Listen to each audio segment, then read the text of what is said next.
Hey, this is our water quality or determining water quality through macroinvertebrates interactive.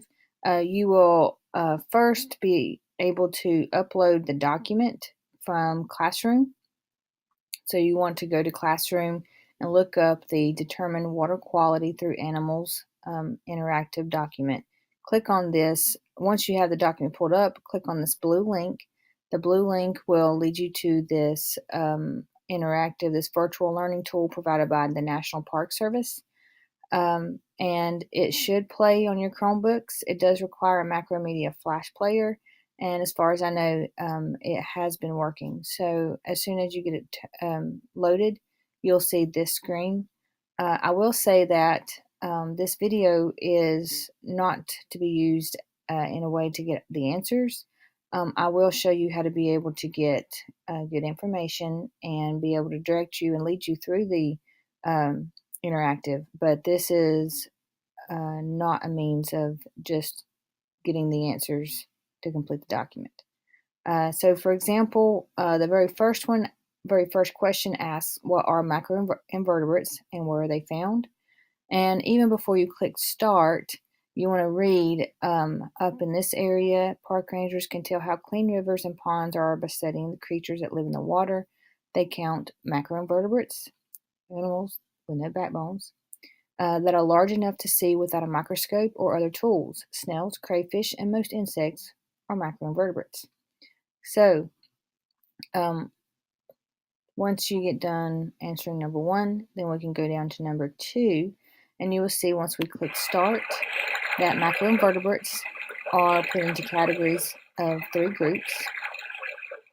They are categorized by their ability to either tolerate or not tolerate pollution.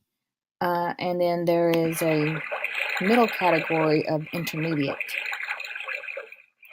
So once you go through the interactive and you read about these organisms and which group belongs to which organisms belong to each group, then you'll be prepared to fill out this drag and drop piece that is in your document.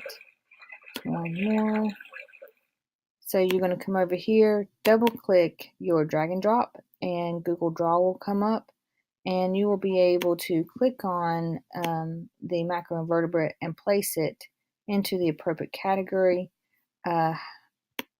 I'm not placing these in correct categories. I'm just illustrating how you are able to maneuver the drag and drop. There you go. And then you want to hit save and close. And once you do that, then your drag and drop will be saved to your document the way that you wish for it to be saved. Okay, so it is important to note as you are going through the interactive that to determine water quality, we are trying to figure out whether or not if the water is clean enough for life, for living organisms. And it's not enough for it to be able to support one or two living organisms. It needs to be able to support a diverse range of living organisms. So here you have a list of tools that you would do or directions that you would go through in order to determine water quality. And the first thing they do is give you an example. So if we were in a situation where we were able to travel down to a nearby creek and we wanted to know what condition the creek is in, is it suitable to sustain a healthy living system? Then we would spend some time collecting some organisms and cataloging these organisms. And so in our example, it says that we were able to fish out 1 crayfish, 4 dragonfly larvae, 3 clams, 1 pouch snail, 2 mayfly larvae, 4 caddisfly larvae, 2 damselfly larvae, and 1 stonefly nymph. So while it is important that we do catalog how many of each individual that we were able to get out of the stream, in order to determine water quality, we're more concerned about the biodiversity of the stream. So we would separate these organisms based on whether if they are intermediate, or if they are tolerant or intolerant. So group 1 is our intolerant group. We were able to come up with 3 within that group. And then our intermediate or moderately tolerant, we have 4 within that group. And then for our most tolerant organisms, we have found 1.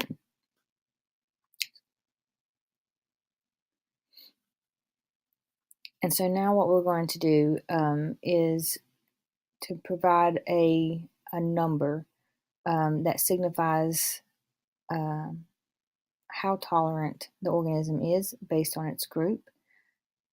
So we count the different types, 1, 2, 3 types of organisms. Again, it's about biodiversity, or how many organisms, how many different types of organisms are found within the water. So 3 different types, and since these are our most intolerant, in other words, they won't survive with pollution in the water, then we give them a multiple number, and we're going to multiply the number of types by that multiple number, which is 3, to get 9.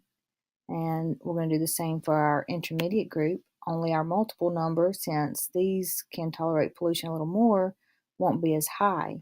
So we found 4 different types, multiplied by 2, we get 8.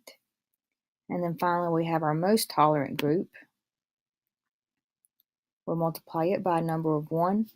And so then we take each one of our numbers and we add them up to get a cumulative index value. And the cumulative index value can be used within this index to determine whether or not if the water is in excellent condition, good condition, fair condition, or poor condition. Now, I just feel like I should note here that just because water quality is in excellent condition doesn't mean that it doesn't act as a natural or healthy ecosystem or environment. For example, marsh wetlands holds a lot of living organisms, and it is a key component in its own environment in order to provide rich nourishment and nutrient for different organisms, which then also provide more nutrient for other organisms.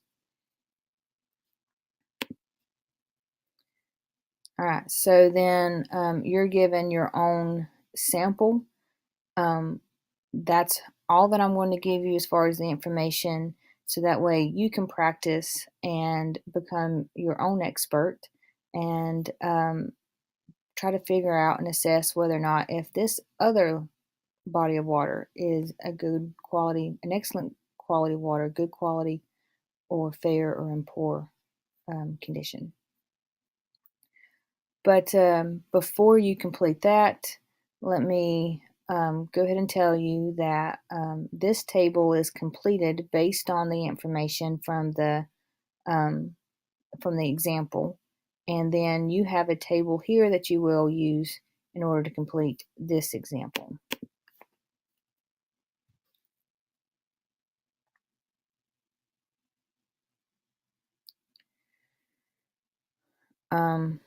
Finally, once you get done with all of your interactive, you will come down here to the analysis questions.